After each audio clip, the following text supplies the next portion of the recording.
Thank you all so much for stopping by today. I wanted to make this quick video because y'all, I am flipping a lot of beds. The garden is starting to look like a little mini jungle. And here is the thing, as I continue to harvest, when you harvest things, depending on what it is, you have to have a plan for what you're going to do with it. So I have been just harvesting herbs, and I harvested the green beans. I'll make sure that I put that video up, and just all types of things. And we're not done. But what I wanted to share with you really quick, because we got about 1.5 raised beds um, to get done. And the reason why I say 1.5, because we got half done and the other half we have to do, and then we got a full raised bed, and then we're going to start like with the in-ground beds, and we're going to start just pulling a lot of the annuals out, hence which is what we're going to do today. Y'all, look at this. Yeah, let me tell y'all, it's been a lot of stuff, and you know I don't be touching stuff like that, and I don't have on my gloves. But what I can tell you is the leaf-footed bugs are on the loose again. And now that I'm starting to put in a lot of our leafy greens, I'm going to ask y'all this, and y'all put it in the comments. Y'all, we can look around, and when I tell you I don't see no cutworms, no green worms, no army worms, but as soon as I put my leafy greens in, then they want to start. Let me just give y'all an example. I know this ain't what we're talking about. Then they just want to start coming out and just want to show me what they may have the potential to do. But I did put BT on here and diatomaceous earth. But before I go in today, I have to do another application of it, because remember I said it's not a one and done. I'm still seeing the green moths, the white moth. I'm still seeing all of them, but I'm just trying to keep an eye on everything. This is one of the videos that we did where we planted this bed, and I'm sad to report, y'all, we got the straw mulch, and this is not a good batch right here. So I wait till they get a little bit bigger, and then I come in and I pull this out. But you can see the kohlrabi forming on here. But what I'm going to do, I'm going to pick the rest of these peppers. These are the snack and bell peppers. They have done so good, and I really don't want to pick them because we continue, y'all, even with these peppers, we continue to get lots of flowers. But two things that I'm noticing. One is it's getting a little bit cooler. So we're in the Atlanta area zone 8A. And so this morning it was 56. And it's supposed to warm back up next week, but also we're losing daylight. I can tell that it's starting to get darker sooner. And so I want to do it now before later. Just go ahead and get everything in place. So I'm going to step back, because what we originally had in here were, this is like a dwarf type Mexican petunia right here that I broke off one of these stems by accident, but they really put on some pretty blooms, and I thought I had them alternating pink and purple, but who knows? We'll see when I pull all this up. These are the garlic chives, and do y'all see the seeds right here? This is where you get your seeds at. And then we had the bell peppers. See what I'm saying? Y'all see what I'm saying? They just been horrific. You see the leaf-footed bugs? So I'm just going to harvest the rest of these bell peppers, the ones that are still good. We're going to pull this up. Now down here, this is yarrow, but this was more of an ornamental yarrow. It's like a rose color. Now we do grow yarrow, the white one, for medicinal purposes, but this was strictly ornamental. But the reason why I want y'all to just like stick around to the end, so y'all know I like to do vegetables, flowers, herbs all together.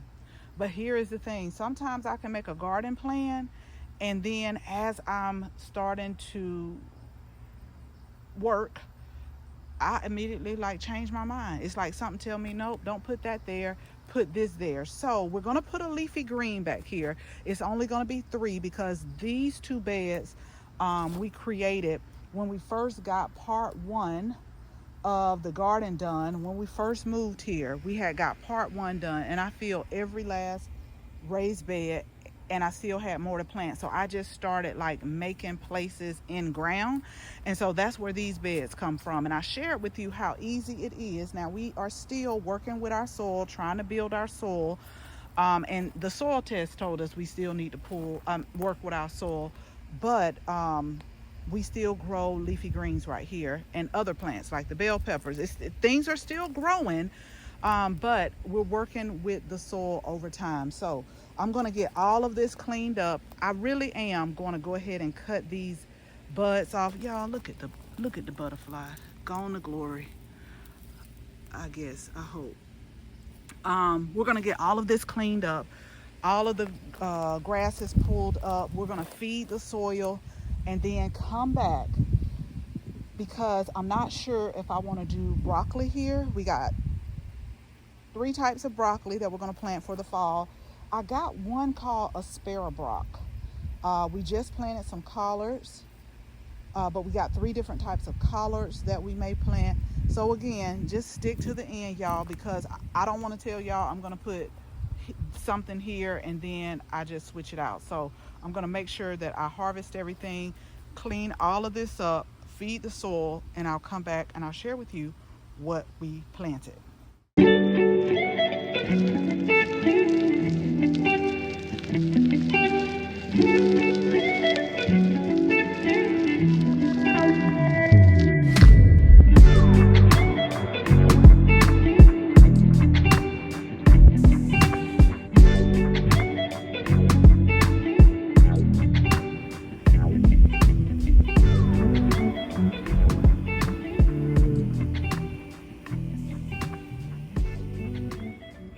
Okay, so I gotta show y'all this. I thought this was my yellow bell pepper. I'm sticking my hand all down in here. See, this is why I say you gotta wear gloves. It's a little blurry. He didn't stop moving because he on camera and I'm talking about him. Let me wiggle him a little bit. But one thing about me, let me tell y'all something. I don't touch stuff that shouldn't be touched. If you don't know nothing about it, I know a lot of people do. I know they do. They just want to touch and see. I just want to get them out my way, but I'm not about to go playing with them. Ooh, what's this? See, I don't do stuff like that. But he gonna have to move, whatever it is. I'm gonna see if I can identify what type of worm this is, but I don't want to touch them. It says it's not poisonous, but their hairs or these little prickly things can cause skin irritation. Look at him, y'all. Look. Honey, he finna get off my yarrow though. That I do know, but I just wanted to show y'all that because out the corner of my eye, was thinking it was a yellow snacking bell pepper that I just happened to leave. And look at him. Child, I tell you, you better be ready when you start a garden because you might come across a lot of different stuff. But look at him. And then it looked like a spider coming from my hair, spider web. Let me get done, y'all, and get this off of me. Just when I thought the mosquitoes were leaving me alone, evidently they came back out. But I want to show y'all 2 things real quick. So remember I said this is a miniature type Mexican petunia. They only get about 10 to 12 inches in height, but they do have some beautiful flowers. I see that a lot of the seed pods have opened, if you could see. And I was wondering if they were sterile or not. However, I'm seeing some little seedlings right here and right here pop up. This is what I love about nature, because don't think that I'm not going to, I need to plant this area up first. This will be a little bit later. It's not going to be today. But I'm going to come in with my hand trowel and get these right here. And I want to see what they're going to grow into, if they're going to stay small or if they'll get bigger like the Mexican petunia. Now at first I was going to go ahead and clip all of these, but I'm going to wait till they dry a little bit more on the plant, and then I'm going to get a brown paper bag and put the seed heads in here and test the germination. So y'all know that we do sell seeds online on our website, but one thing about me is whether it be seeds that I source or from my own garden, I am big on germination rate. For example, the roselle that we're growing, I know that that has like a 95% germination rate. And so I'm comfortable with selling it, because even to someone who's thinking about starting a garden or new to gardening, one thing that can frustrate you is if you try to start from seeds and they don't germinate at all or very little, and a lot of people get in their mind that it's something that they did wrong, when not necessarily, because depending on the seeds, some of them may have different germination rates. So y'all make sure you hit the subscribe button, make sure you stay tuned. Now what I'm about to do now, because I had to cut back all of the little when the yarrow bloomed pink, it sent up the flowers, so I just cut back like all of the spent stalks on that. So we're going to water everything in good.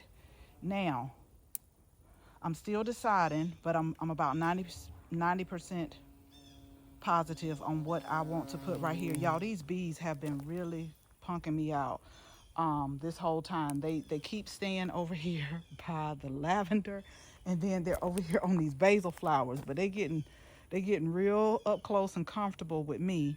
But we are going to feed this area, and because of the space, most of the leafy greens about 18 inches apart, somewhere along there, so we can only put 3, whatever it is, in this area. So let me just get everything watered. Y'all remember, for not all our in-ground beds, but for some of them, like this one, we have the Growoya inside in the ground, and we do have a link. Child, what is that? Look, I see what I say, y'all. It's all kind of stuff. Look at him. That was a cricket, grasshopper, one of them. I'm telling you, it'd be all kind of stuff in here. But the link for the discount is in the description. Y'all know, if I suggest anything, it's tried and true, and I have really tested it, and I do stand by the Growoyas. We got 3, but as a matter of fact, we ordered some more, so this season I'm going to put more in the ground. Now what I will tell you, depending on your growing zone, is sometimes you may have to pull them out of the ground in the wintertime, because it's made out of terracotta and you don't want them to crack. I didn't pull mine for zone 8A, but it didn't crack, but the side of it looked like it lost a little layer or something like that. I'll show y'all later on another one. But this really helps, especially if you don't have drip irrigation set up. It really helps, and it waters the plants at the roots. And so we're just going to fill that up. We're really going to deep soak. Y'all know that I say, when you water, don't just like put a couple sprays on there. Like, really get to those roots and soak it deep, so you don't have to water it as often. Okay, so stand by. Let me water everything real good. Put slow release fertilizer. Get away from these bugs that keep flying around my head, and I'll tell you in the end what we plant. Okay, y'all, so before I put the straw mulch on here, I want to share with you what I've done. I know it could look a little extreme with the diatomaceous earth, but as I was pulling out a couple of things, I saw some cutworms, and although these are a little bit bigger than a seedling size, I still want to be careful because they're new transplants. So what we ended up planting, and I'll try to flash it on the screen, is asparagus. I will tell y'all that every season I try to grow something new. This is actually a vegetable I have never grown before, or tasted, or maybe I tasted it and didn't know I tasted it. But anyway, if you have ever tried it, let us know in the comments. Let us know how you like it. Let us know how it tastes. So again, we just clean this area up. We put our slow release fertilizer down here, y'all, and then we watered everything in to begin with. And so after we watered everything in, I know that the yarrow looks like it's kind of down, but it'll bounce back up. And then we're just going to put straw mulch all around here. Hit the subscribe button. I'll let y'all know as it grows, how it grows here for zone 8A, and then what it tastes like, what we're going to make with it. So as always, thank you all so much for watching this video. Make sure you share this video with your family and your friends. And if you are not a subscriber, go ahead, tap that subscribe button. Make sure you tap the bell so that you can receive notification each and every time we upload a new video. Again, thank you all so much for watching. And until the next video, bye-bye.